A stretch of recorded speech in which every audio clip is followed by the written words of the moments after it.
Hello, ladies and gentlemen. Welcome back to another World of Tanks on Track Sunday replay. So let's get this battle on the road in 3, 2, 1, roll out.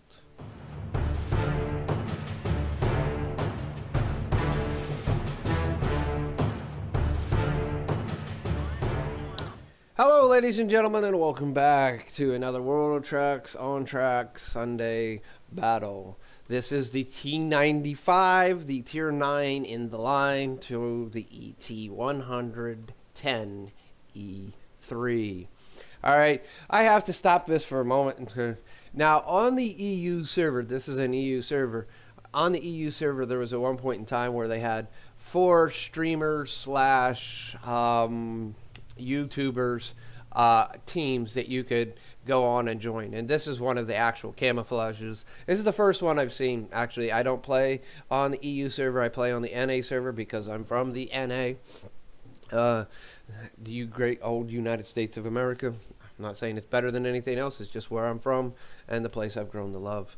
So as you can see here, this is a pretty interesting, it kind of, just looking at it, looks like the Team Dragon, Team Tiger, just with a different color scheme overall. So this is Skill's team. Shout out to Skill there. And you can see that this player here, Hierapollis, has a 1 mark on their T95. Now this is on Siegfried Line, this is Assault, and Hierapollis is on the defense team. And that's what the T95 does pretty much the best. It defends very well. Since it's a very slow tank, it has that issue of getting around fast. Now you can see the very front here is very rounded. All you have your tracks that stick out beyond, which can be easily tracked.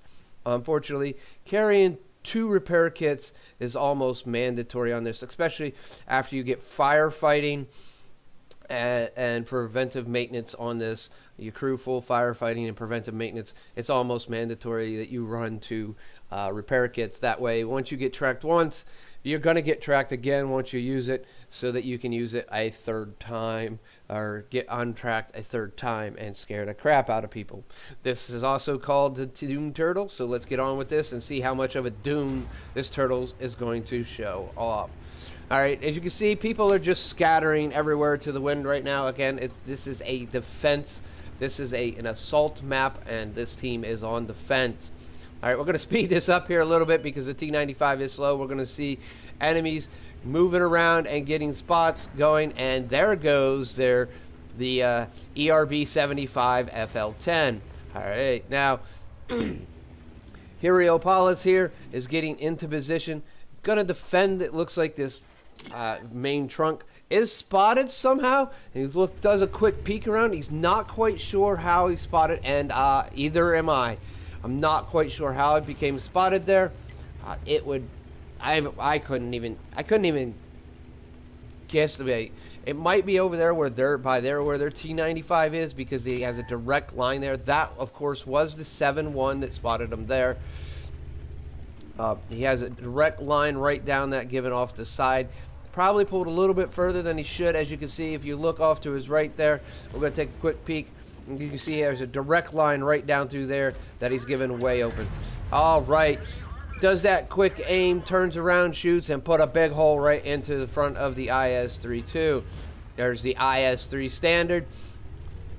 That one being a Tier 8. Again, this is a Tier 9 battle, and it's a defensive battle. Swings, gets that auto lock in.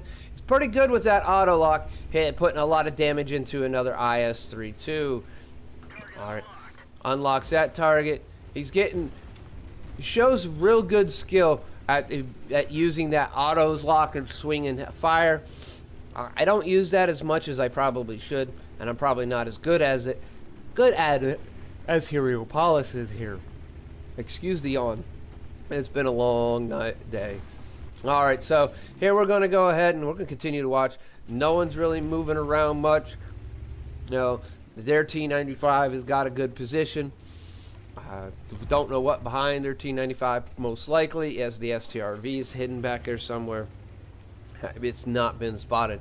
Still also have a Scorpion G that has not been spotted. So overall, we have that. Now the Allied team has pretty much took most of the top. It looks like they're starting to get circled a little bit, not much. Here he's going to swing around the Oho. Boy, if you can't put a huge amount of damage in with an AP round, don't even fire unless you're lucky enough to hit the tracks on the T95, because HE's not really going to do a lot. The arm damage is going to do probably a lot. Don't know when he's running for modules on here. For modules, I would probably, cause I see he only has one repair kit. He has a gold fire extinguisher, and also he has a medic kit. Now, they did get tracked there from the IS-32. He's just going to let it auto repair. Now on this, if I was this, I would probably run a heavy spall liner or super heavy spall liner, whichever allows you to run. I would probably also run a repair kit and then a gun rammer, just for the simple fact to get the extra speed out of the gun.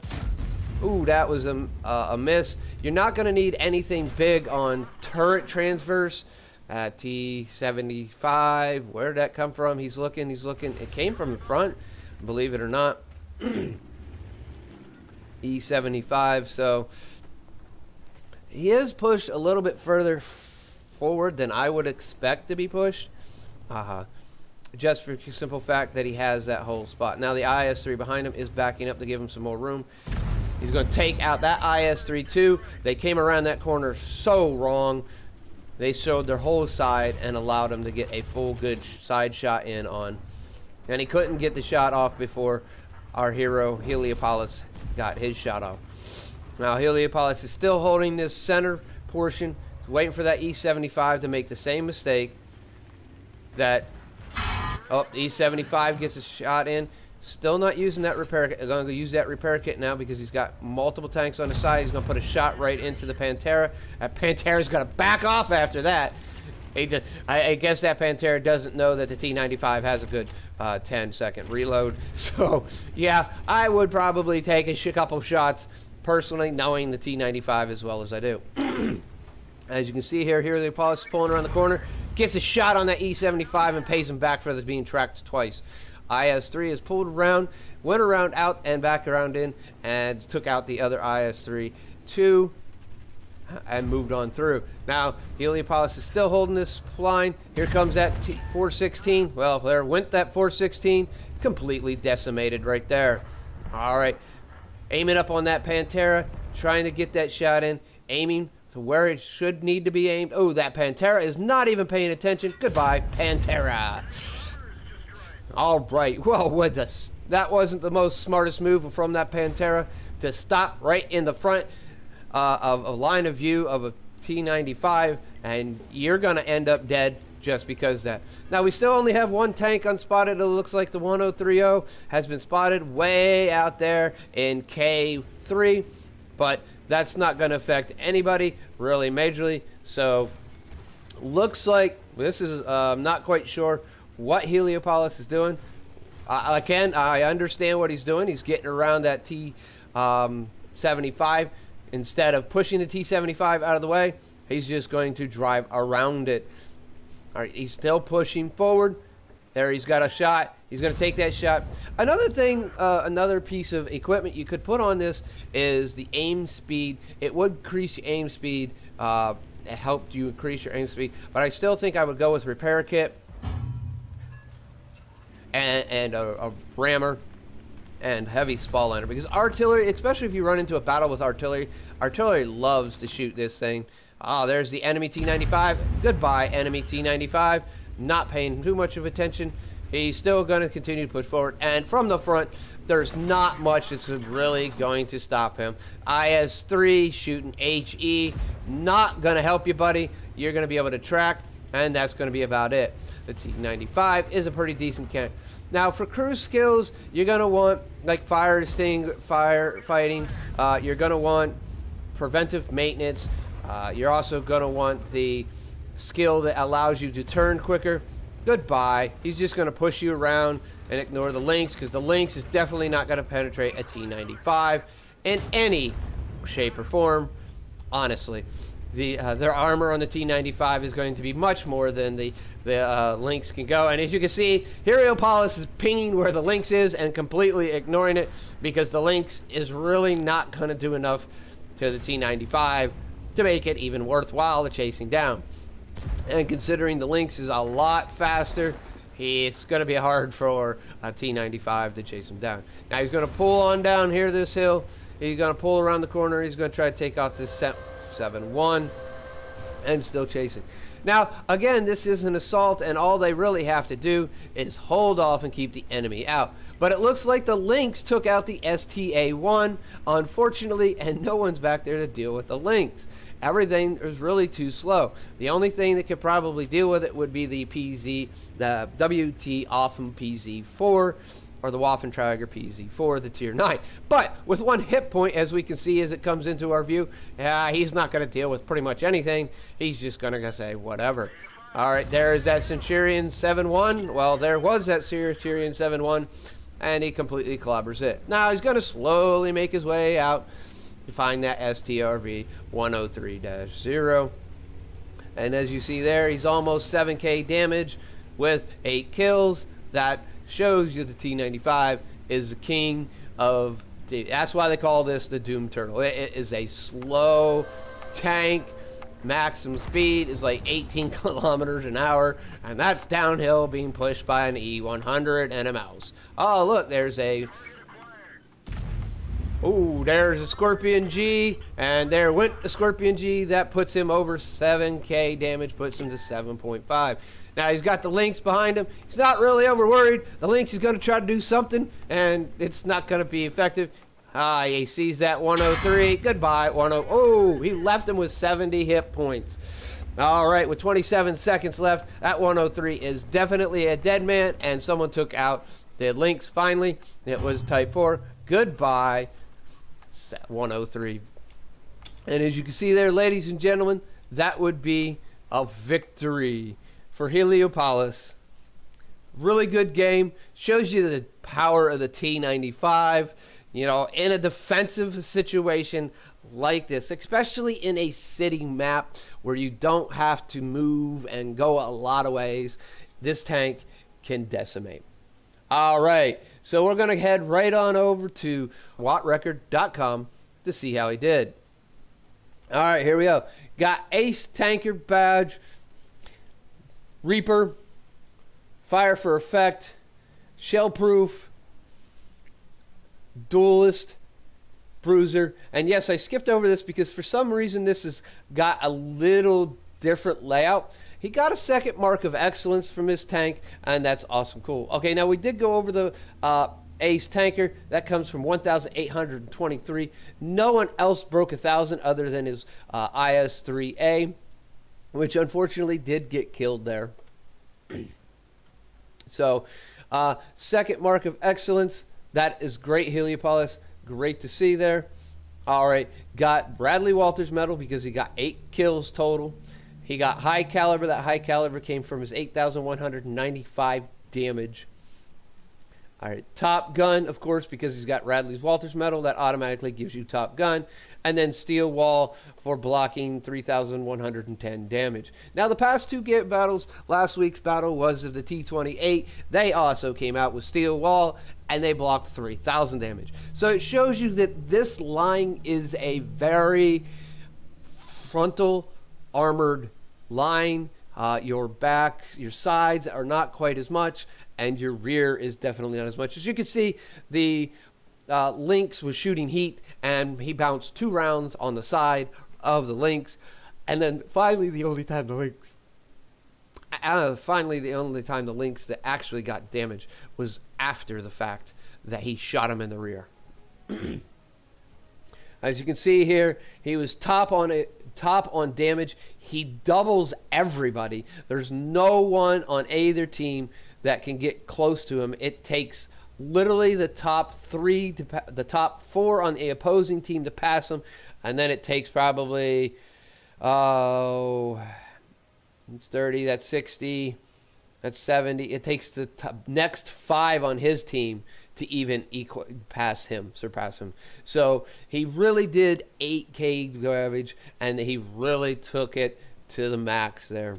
As you can see, 17 shots fired, 15 of them hit, all 15 of them penetrated, and that shows you that, yeah, a lot of them were tier 8s and 9s, but still it was only a tier 9 battle. So overall, you can see this tank is deadly. I did not get to see if he was using the 155. I think for the amount of damage, so he was doing 700 points of damage, he was using the 155 millimeter cannon. So there's his damage, 8,195.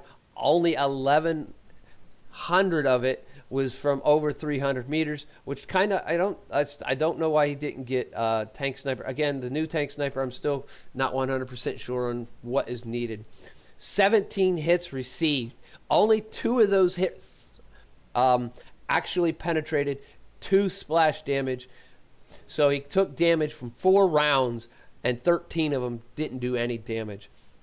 3,110 damage, as we said, for blocking. He damaged 12, destroyed 8 of those 12. So he almost, only 3 tanks in the battle did he not shoot. That is a very, just to show you that the Lynx was one of them, because, you know, that little speedy bastard is just a speedy bastard. So that is one of them, and I don't know what the other ones are, but 7,706 assistance. That was from spotting. The one at T95 that spots is an oxymoron, really. All right, got 99,000, almost 100,000 base credits. Now, he did have some repair, some gold, and some consumable repair, ammo, and consumable, but he came out with 60K freaking gold on a premium account, and that would have been 27K on a non-premium. Of course, his 8 pawns from his 4 awards.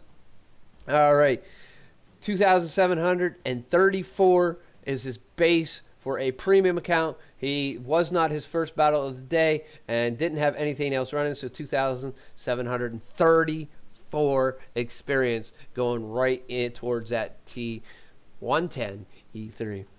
Overall, ladies and gentlemen, this was a really good battle, and if you also think so, the link is in the description to this page. All you have to do is click that link, come over here, sign in using a Wargaming information by clicking the login button, and then click this like just like this, telling Hierapollis that this was an awesome battle. As a 1400 WN8, yeah, I would have to say so too.